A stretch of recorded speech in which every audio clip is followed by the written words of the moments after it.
Unpopular opinion that needs to be an extremely popular opinion. Parents, please train your daughters to understand that wearing a bonnet outside of the house is not a damn fashion statement. That shit is ghetto as hell.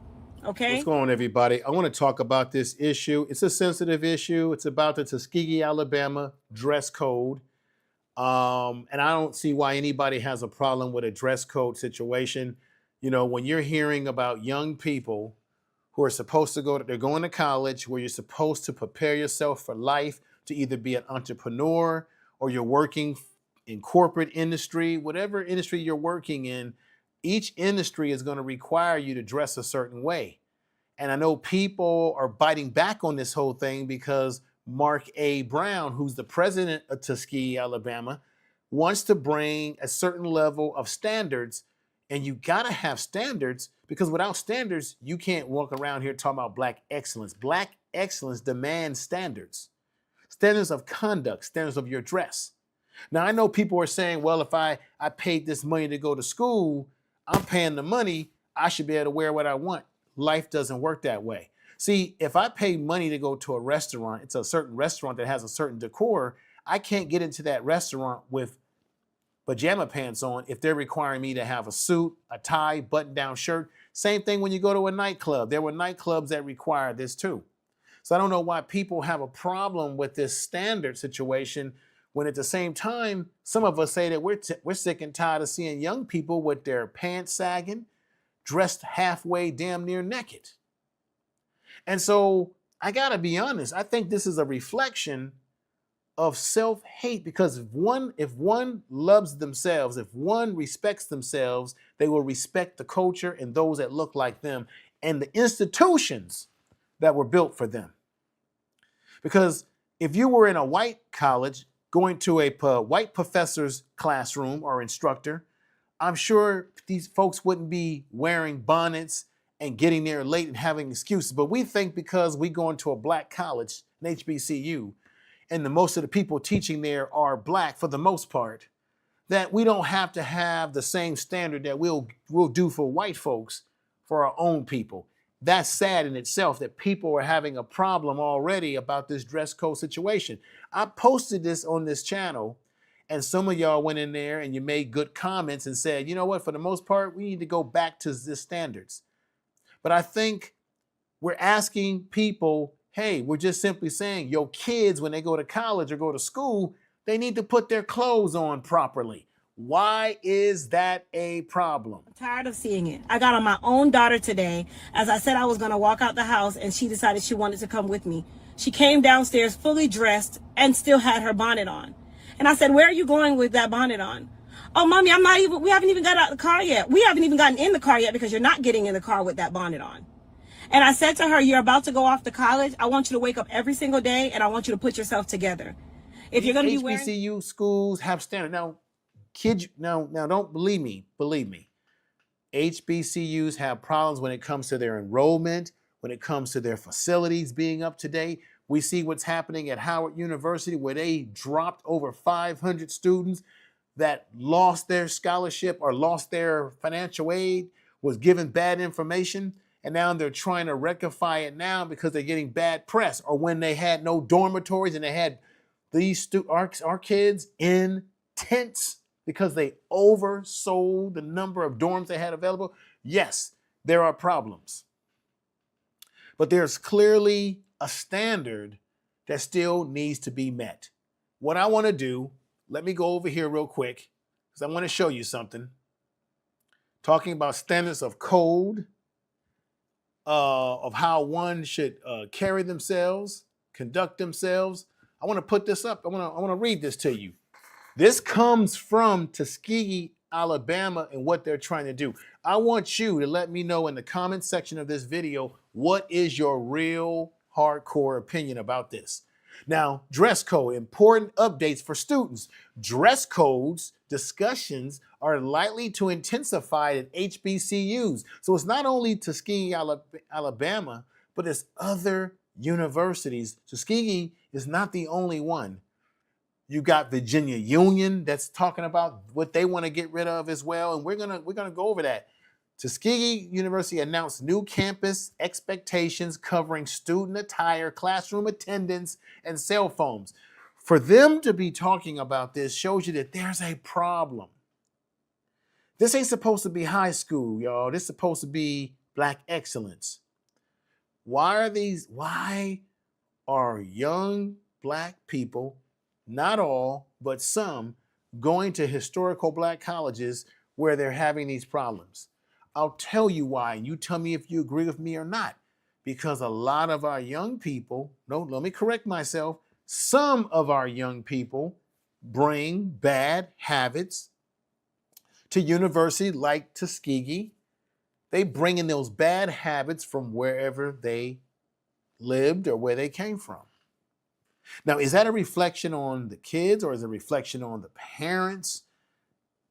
I'm just asking a question, y'all.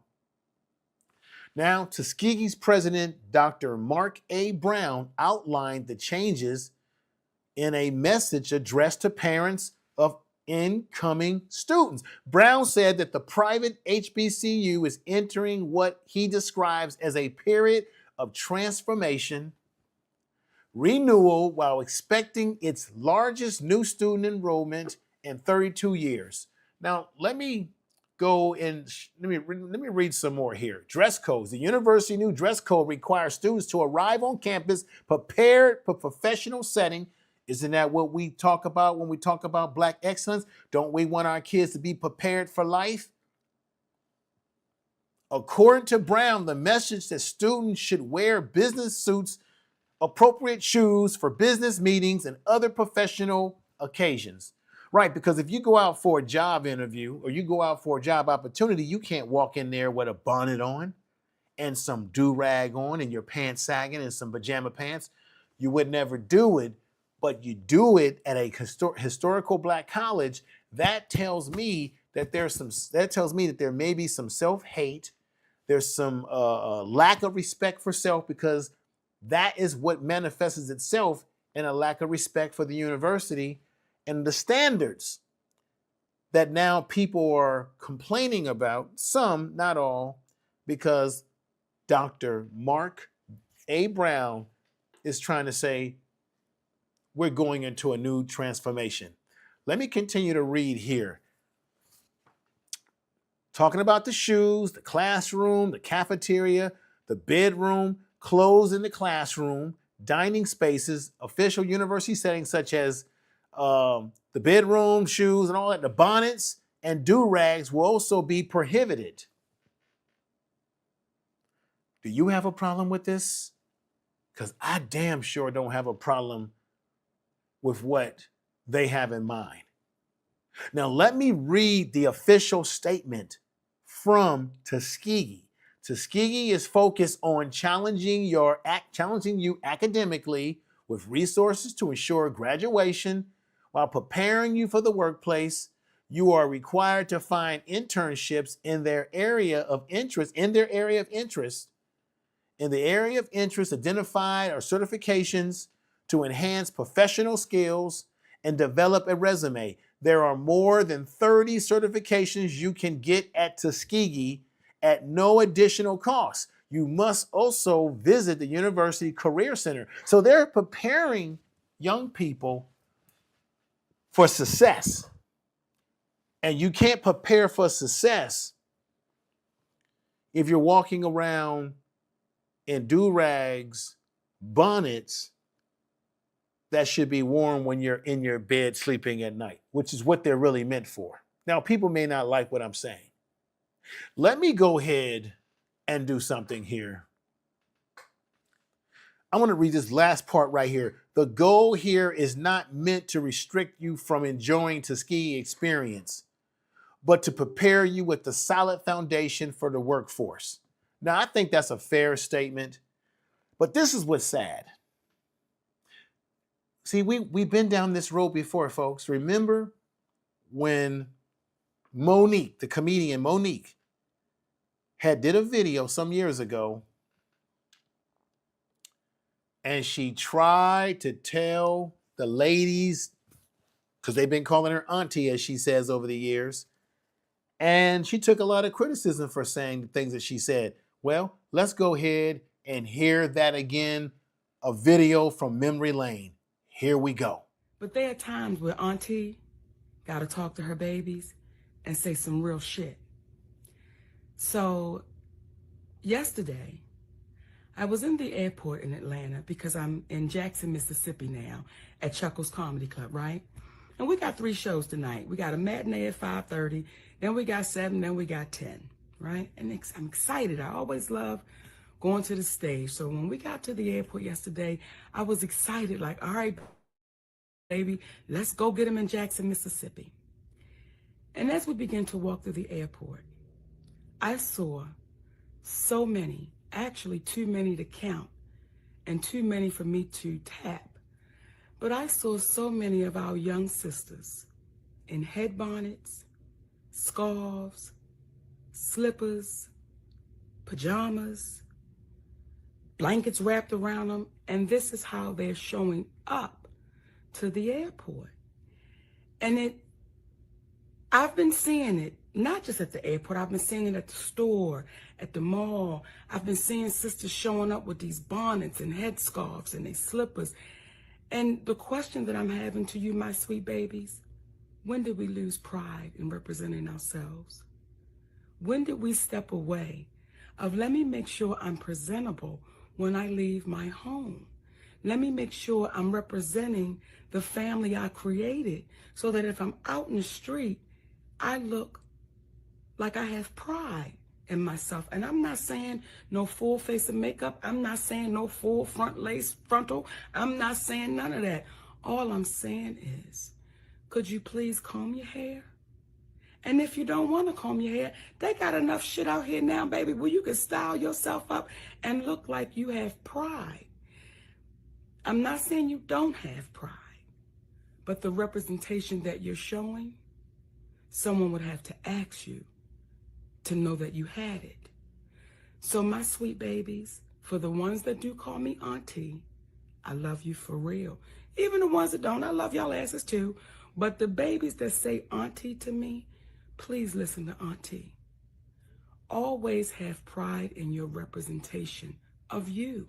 It's not to get a man. It is just your representation of you, my sweet babies. So I'm just Okay.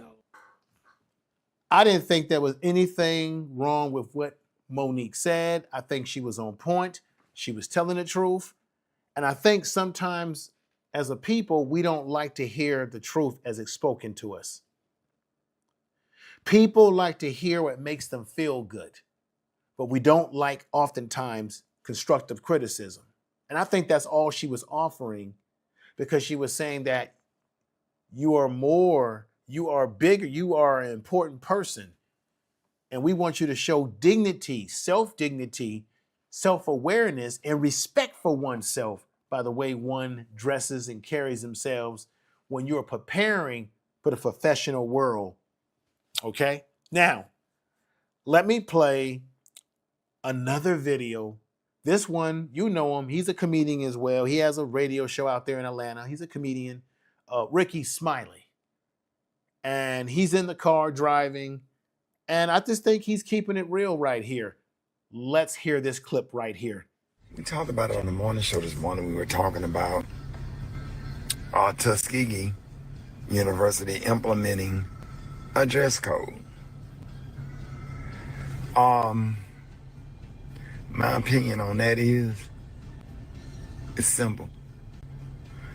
The fact that they had to implement a dress code means that something is wrong, because my time on Tuskegee campus or whatever, everybody was dressed for success.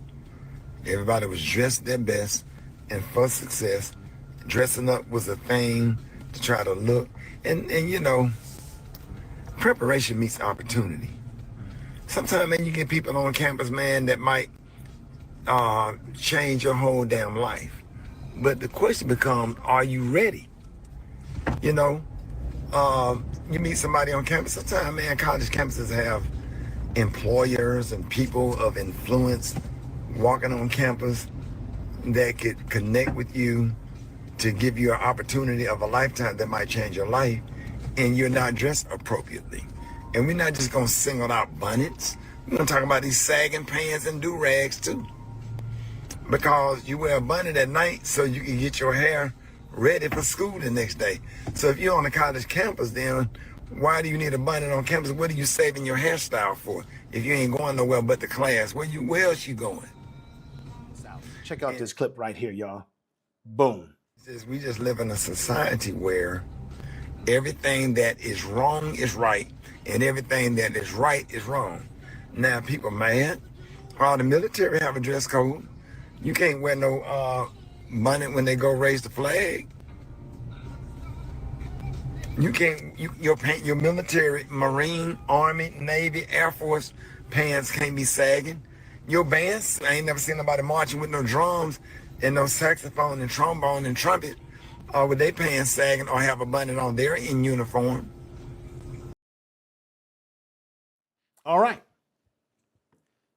Did you agree or not agree with Ricky Smiley? I think he was on point. I think he told the truth. But once again, like I said, sometimes the truth is a hard pill to swallow and people don't want to hear it. So people will come up with excuses such as, if I'm paying for school, I can wear whatever I want. That's not true. You can't even go and dress anywhere you want if that particular place that you go to, restaurant, business, military, whatever you're into, if they have a dress code and standard.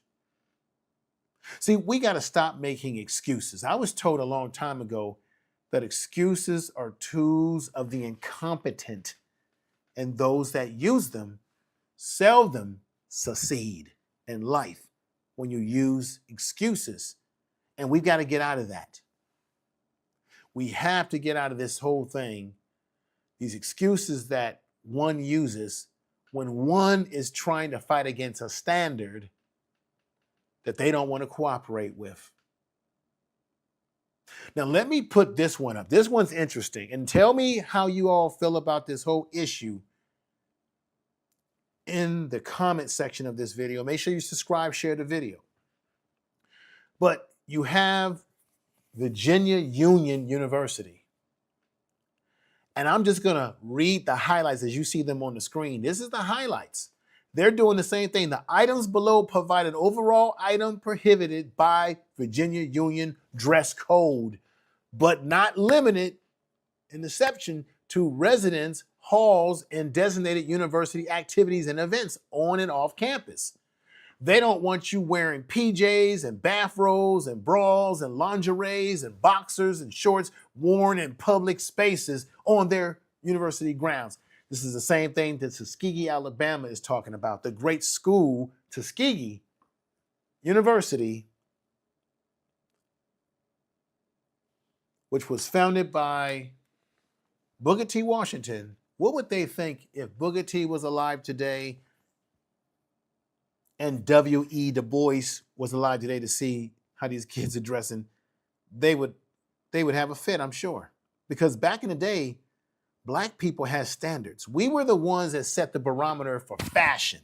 We were the ones that were, should I say, whatever happened to being suited and booted.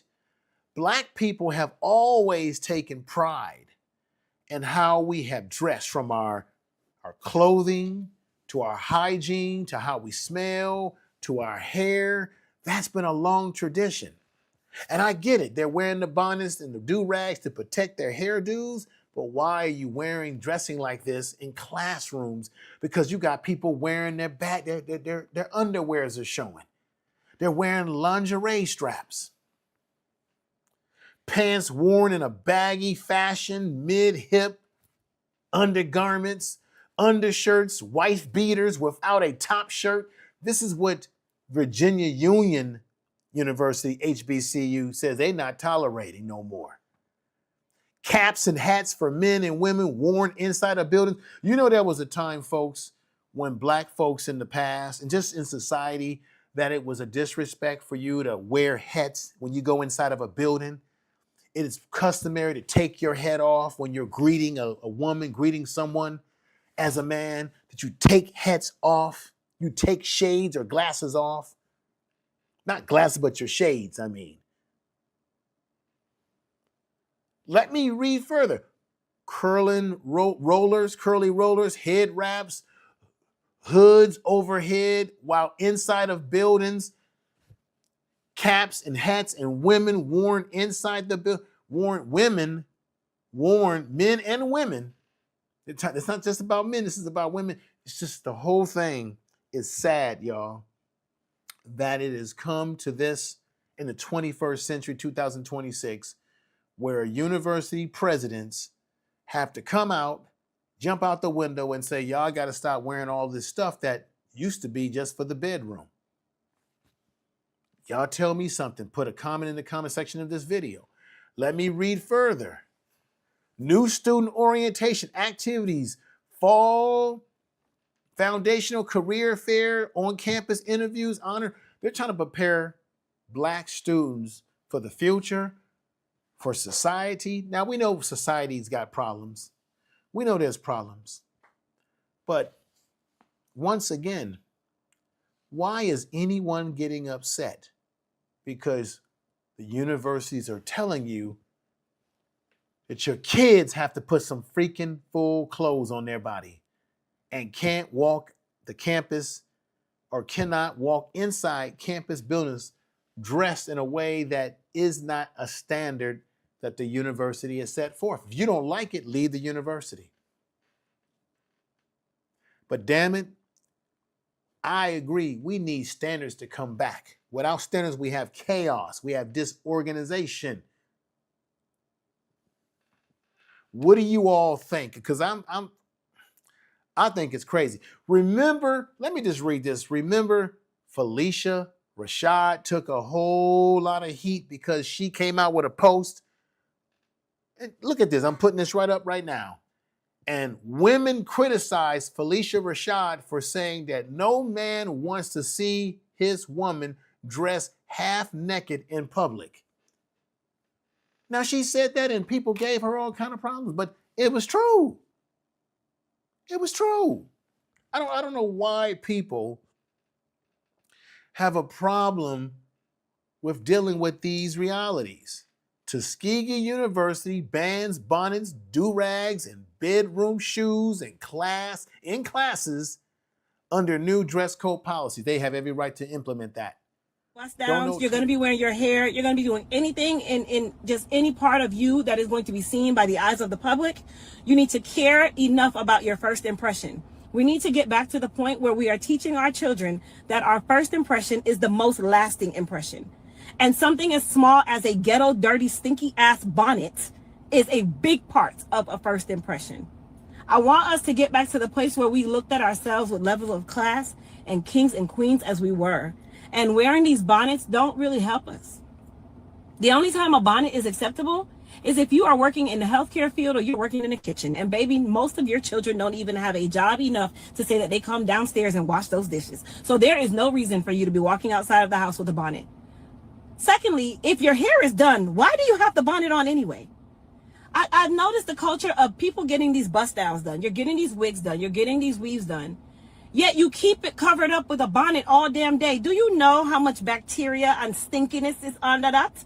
90% of you don't even wash that bonnet. So the bonnet is no longer the color that it originally was. It has entrapped all of your sweat, your perspiration, your dirt, your debris, and your objects. Baby, this is not a fashion statement. Like I said, unpopular opinion that needs to be popular. And I said it and I will say it again. Your hygiene is a big part of who you are. And that bonnet tells me a whole lot about a whole lot of y'all.